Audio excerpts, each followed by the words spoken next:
To start with, Bary, what does the idea of vision mean to you, having a vision? Well, I think a vision is not necessarily a revelation. I think a vision is an accumulation of things that start with values and morals that one has as principles in his life, and therefore have a motivation that goes beyond just the rational to get something done.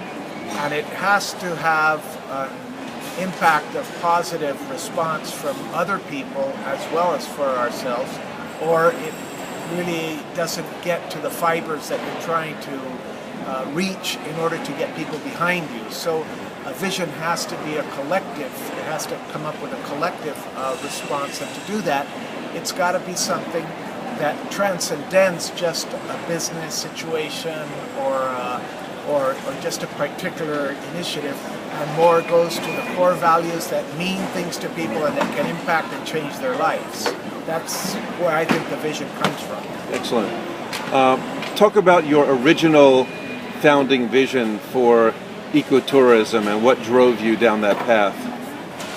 Well, having been brought up in Costa Rica, which is an amazing little country in itself and a very extraordinary and different type of country, I was always, ever since I was a kid, I would travel all around the country and was always amazed at the wonderful biological and ecological environments that we had. It's the whole environment was just totally surrounded by this kind of an ambience. So that impacted me, and to me it felt like it was just a natural part of life, and that's where we had to go. I had very transcendental teachings from my parents, and particularly my father, about the proper stewardship of nature, seen from actually even a spiritual perspective in terms of being responsible for how one deals with the resources and protecting and generating and the rest. But it started making sense to me as a problem when I went out of Costa Rica when I was still fairly young, but I went out for about 5 years when I was 15, and I realized that in the rest of the world, particularly in the urban areas of big cities like New York and LA and other big cities like that, things were going very much to the contrary, and that the world, from all the data we were getting in the rest of the world, was going to pot. And therefore, you know, I said, wow, how is this going to affect our country? And then I had a very particular experience in Spain of going to a little town in Spain called Sitges, and coming back a few years later and just finding it totally different. The culture lost, the ambience lost, everything lost, because it was overbuilt, overrun by tourists, etc. And I said, well, if this happens in a country like Spain, what's going to happen in a little country like Costa Rica? And so at that point I decided that it was my personal obligation to do something for future generations, for my children, for other kids and future generations, in terms of helping develop and taking advantage of what I consider God gave us in the whole environmental situation and the cultural situation, but without losing it and without having it run over by tourism and the rest, because tourism was starting to grow and people were liking Costa Rica, and there's a lot of sort of like magic here. It's a wonderful place. People are considered by a study recently the happiest people in the world. So, you know, there is a certain environment here that attracts people. And so that made it into a very necessary action. And so I figured, well, if I'm going to be in tourism, which is my interest and my area of expertise, then I better focus on developing sustainable tourism, this type of response to this challenge. You've talked a couple of times about spiritual influences, and in the U.S., often evangelical community is not that actively involved in environmental issues. To what degree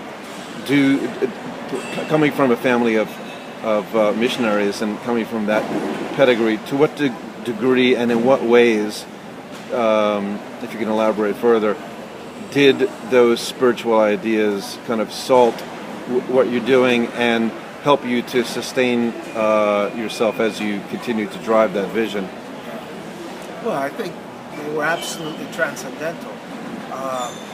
My belief in God, in a creation, in an order for nature, in an established way of doing things, in a positive way of doing things, of having one of the very main basic spiritual concepts is love, and that does not, by any means, has not been limited to say I'm only supposed to love people.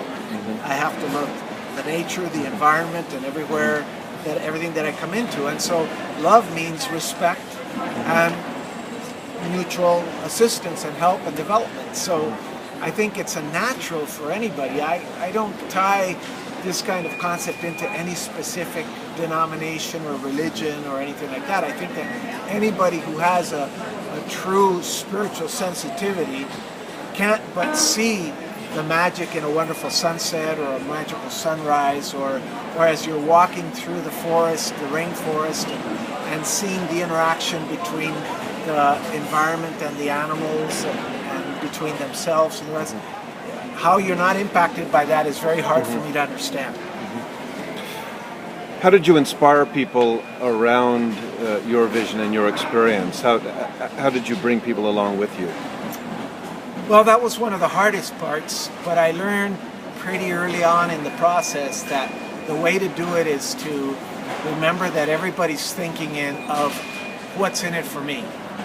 And so if you focus your communication towards what's in it for the other person and what benefits that other person is going to receive and to be able to be a part of, and how they're going to be able to benefit others and bless others and the rest, then it's a little easier. When I start talking about what I think and what I feel and what I got, you become automatically defensive because it's mine. So what are you trying to do? So it really does have to have, the vision has to be sustained and sustained on the basis of what is mutually and collectively a better alternative. Were there any sort of academic or business tools that you use to write down what your vision was in the beginning? Did you actually write it down, define it, and then have some way to measure and track that and adjust that over time? Yes, I mean we implemented it very much as a business structure, as a startup company, and then as it would develop, modernize, change, mature, and go and use more and more tools that were designed purely for a business perspective.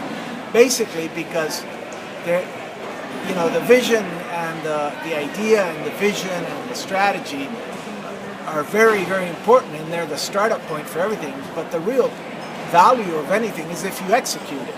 So this is what I had to learn. I didn't learn it the easy way. I mean, I understand it now a lot better than I did 30, 40 years ago. But definitely you have to be able to execute. And the most effective way of executing turns out to be business strategies. Those are the ones that have really shown. Again, you see all these non-for-profit organizations and foundations and the rest, and the great majority of them are ineffective, wasteful, etc., etc. But you get a really good lean business machine and it makes it work. So if you can take these concepts of vision and then put them into that kind of structure, you're more likely to get them to happen than if you just try by goodwill to get it done. So vision equals execution. Well, vision without execution is a waste of time. Right. I mean, it's have fun. It's a dream. It's it's just a mental game.